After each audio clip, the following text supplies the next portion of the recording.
बाहर से बेहद खूबसूरत दिखने वाला यह अंडमान निकोबार का जेल अंदर से उतना ही खौफनाक और रहस्यमय है। जी हाँ, आज हम आपको लेके जा रहे हैं सेल्यूलर जेल, जो कि अंडमान निकोबार के कैपिटल पोर्ट ब्लेयर में स्थित है और जहाँ पर मौत से भी बदतर सजा दी जाती थी और जिसकी वजह से कैदी हर वक्त मौत से भी बदतर ज़िंदगी जिया करते थे। तो आइए ले चलते हम आपको सीधे उस जगह जहाँ पे हजारों करोड़ों स्वतंत्रता सेनानियों ने अपनी बलिदानी दी थी। सबसे पहले जैसे ही आप प्रवेश करेंगे आपको दिखेगा एक वहाँ पर उस जेल का नमूना, जिसपे कि 7 ब्रांच थी, जिसके बीच में एक टावर बना हुआ था और यह टावर इसलिए बनाया गया था ताकि कैदियों पर आसानी से नज़र रखी जा सके और संभावित खतरे को भांपने के लिए इस टावर के बीच में ऊपर एक घंटा भी था। तो सेल्यूलर जेल के जो कमरे हैं वहाँ पर हम आपको दिखा रहे हैं वो छोटी छोटी कमरे जो 15 × 8 फीट की थी और इन कोठरी, ये काल कोठरी जो है, इसके ऊपर 3 मीटर की ऊंचाई पर एक रोशनदान बनाए गए थे ताकि कोई भी कैदी एक दूसरे से बात ना कर सके, ना ही देख सके। बड़ा विचित्र सा ये जेल बनाया गया था जहाँ से कोई भी वापस नहीं आ सकता है और इस जेल को बनाने में लगभग 10 साल लगे और इसमें उन्हीं लोगों से काम करवाया गया, उन बंदियों से, उन कैदियों से जो यहाँ रहने वाले थे। इनमें कुल 698 कोठरी हैं, जिसमें 2 तल्ले के सबसे आखिरी वाला कमरा वीर सावरकर की कोठरी है, जहाँ पे उनकी तस्वीर रखी गई है और साथ ही रखे गए हैं वो सब सूचक के रूप में कि उन्हें किस भोजन और किस पात्र में दिया जाता था, तांबे के पात्र में। फिर जब आप थोड़े से आगे बढ़ेंगे वहाँ से निकल के तो आपको हर एक जो कमरे कोठरियाँ हैं, जो सेल्स बनी हुई है, वो बिल्कुल एक जैसी है। वो सबकी हाइट सेम है और सबका मुख जो है बिल्कुल एक के बाद एक इस तरह से रो में बनी हुई है कि ना तो कोई कैदी एक दूसरे को देख सकते हैं और नहीं बात कर सकते हैं। ऊपर नीचे चारों तरफ 3 तल्ला में चारों जितने भी सेल्स हैं सब एक से दिखते हैं। बाहर से बेहद खूबसूरत है पर अंदर से उतनी ही भयानक और दर्दनाक है, क्योंकि यहाँ पे हर एक कोठरी में जब उन्हें रखा जाता था तो ना तो उन्हें सोने के लिए कोई बिस्तर या कोई मेज या कुछ भी नहीं दिया जाता था और साथ ही ना ही उन्हें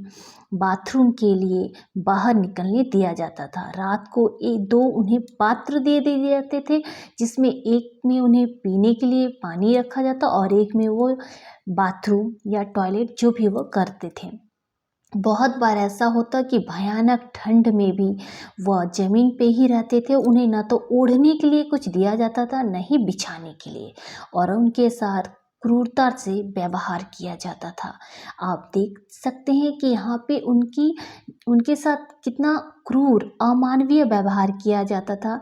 इसके रूप में कुछ लगाए गए हैं उन कैदियों की, उन बंदियों की कुछ कुछ प्रतिलिपि, जैसे आप देख रहे हैं प्रतिमूर्ति, ये कर रहे हैं जहाँ उन्हें सजा के तौर पे दी जाती थी। रोज उन्हें 10 से 20 लीटर तेल निकलवाया जाता था और साथ ही उन्हें दिन भर की कड़ी मेहनत के बाद पीने के लिए मात्र 500 ml, मात्र आधा लीटर पानी दिया जाता था और खाने के लिए सिर्फ पतली सी गाढ़ी दाल, एकदम पतली दाल जिसके ऊपर कुछ पत्ते तैरते हुए, और उसका स्वाद भी इतना बुरा था कि देखते ही और खाते ही दस्त शुरू हो जाए। फिर हम चले ऊपर से बाहर का नज़ारा तो बेहद खूबसूरत दिख रहा था। अभी जब ये राष्ट्र स्मारक घोषित कर दिया गया है तो ये बहुत ही सुंदर बाहर से दिख रहा है, लेकिन कभी यहाँ वीरान, सुनसान, बियावान और भयावह स्थिति थी। चारों तरफ कीचड़ ही कीचड़ था और पेड़ इतने लंबे घने थे कि सूरज की रोशनी अंदर प्रवेश करना बिल्कुल भी मुमकिन नहीं था। इसीलिए भी इन्हें काल कोठरी क्या कहा जाता है, ताकि क्योंकि यहाँ पे सूरज की रोशनी तक भी नसीब नहीं होती थी। उनके साथ रहते थे तो सिर्फ मच्छर और जहरीले सांप, बिच्छू, यही सब के साथ हमारे स्वतंत्रता सेनानियों ने अपनी ज़िंदगी बिताई है। जब थक हार के वो कभी इस तरह थक हार के एकदम अपने आप को उनसे इतना काम करवाया जाता था कि वो थक के चूर हो जाते थे। और उसके बाद भी अगर उन्होंने, जैसे सुबह को उन्हें 1 घंटे का समय दिया जाता था, जितने भी बंदी हैं, कैदी हैं, सबको मात्र 1 घंटे का समय दिया जाता था और 1 घंटे में ही उन्हें अपना सब कुछ तैयार कर लेना है, बाथरूम, लैट्रिन सब। अगर एक दिन किसी ने थोड़ी सी देर हो गई थी लैट्रिन से वापस आने में, तो उन्हें 36, 37, 40 ऐसे इतने कोड़े बरसाए गए कि बाद में लोग देर करने से भी डरने लगे। उसके बाद यहाँ पर है फांसी का घर। फांसी घर, जहाँ पे उनकी बात नहीं मानने वाले, नहीं सुनने वालों को फांसी की सजा दी जाती थी। साथ ही उन्हें नहाने के लिए, जब वो दिन भर थकने के बाद पसीने से लथपथ हो जाते थे, तो उन्हें नहाने के लिए 3 मग समुद्र का पानी दिया जाता था। एक तो पसीना बहा गर्मी से और ऊपर से नमक पानी अपने शरीर में जब इन्हें डालना पड़ता था तो उनका पूरा शरीर ऐसे ही जल जाता, जलन हो जाता। एक बार कुछ स्वतंत्रता सेनानियों ने सोच लिया कि वो भोजन नहीं करेंगे, उन्होंने भूख हड़ताल कर दी। कुछ दिन भूख हड़ताल करने के बाद उन पे बहुत कोड़े बरसाए गए, वो नहीं माने तो ज़बरदस्ती उन्हें पाइप के द्वारा उनके नाक में दूध डाल दिया गया, जिससे कि कुछ दिनों के बाद उनकी मौत हो गई। यहाँ इतनी कड़ी और ख़तरनाक सजा दी जाती थी और उसको आप रात में लाइटिंग शो के द्वारा देख सकते हैं। यहाँ हर शाम को लाइटिंग शो होता है, जिसकी कीमत आपको 300 रुपये से स्टार्ट होती है। और आप देख सकते हैं कि स्वतंत्रता सेनानियों के साथ किस प्रकार का क्रूरता,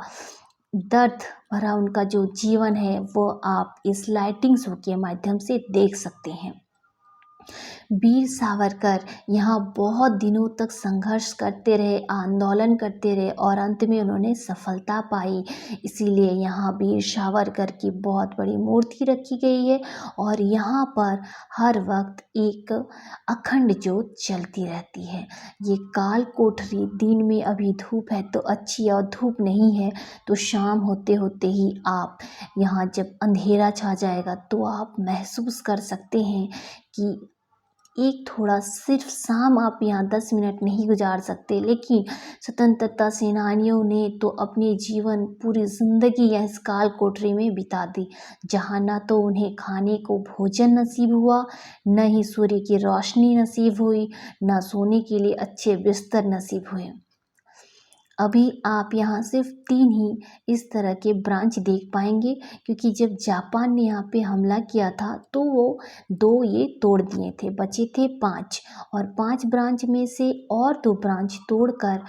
यहाँ अंडमान निकोबार के लोगों के लिए अस्पताल बनाया गया है। अभी यहाँ सिर्फ आपको 3 ही ब्रांच दिखेंगे, पर वो भी अंधेरी और दर्द से भरे हुए। इन कोठरियों से भाग पाना इसलिए भी असंभव था क्योंकि यहाँ पर ताला लगाने के बाद चाबी अगर हाथ में दे दी भी जाए तो भी कोई खोल के न भाग पाए, क्योंकि आपने देखा कमरे में एक ऐसे बाहर से इस तरह से उनकी जो चाबी लगानी, ताला चाबी की लगाई जाती थी, उसे कोई भी हाथ से नहीं खोल सकता था और सिर्फ एक छोटी सी छेद होती थी जिसके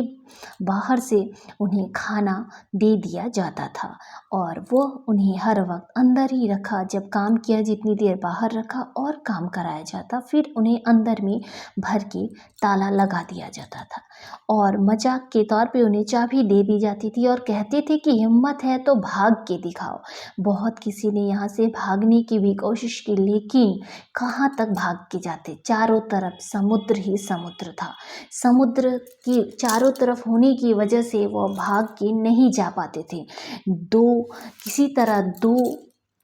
जो कैदी हैं उन्होंने नाव बनाई और वो वहाँ से भागकर अमेरिका चले गए। जब वो अमेरिका में जाके किसी होटल में ठहरे तो किसी ने उनकी फ़ोटो खींचकर प्रकाशित कर दी, जिसकी वजह से वो दोनों पकड़े गए और उन्हें वापस से इस जेल में ला दिया गया, जो कि काले पानी की सज़ा इसलिए कि एक बार जो आएगा वो काल के गाल में समा जाएगा, मौत के मुँह में चला जाएगा और यहाँ से बाहर निकल पाना असंभव। यहाँ आना मतलब मौत को गले लगाना। ऐसी ही और भी रोचक जानकारी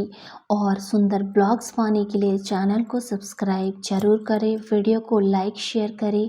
और अधिक से अधिक लोगों को बताएं कि हमारे स्वतंत्रता सेनानी ने कितनी बलिदान से इस देश को आज़ाद करा।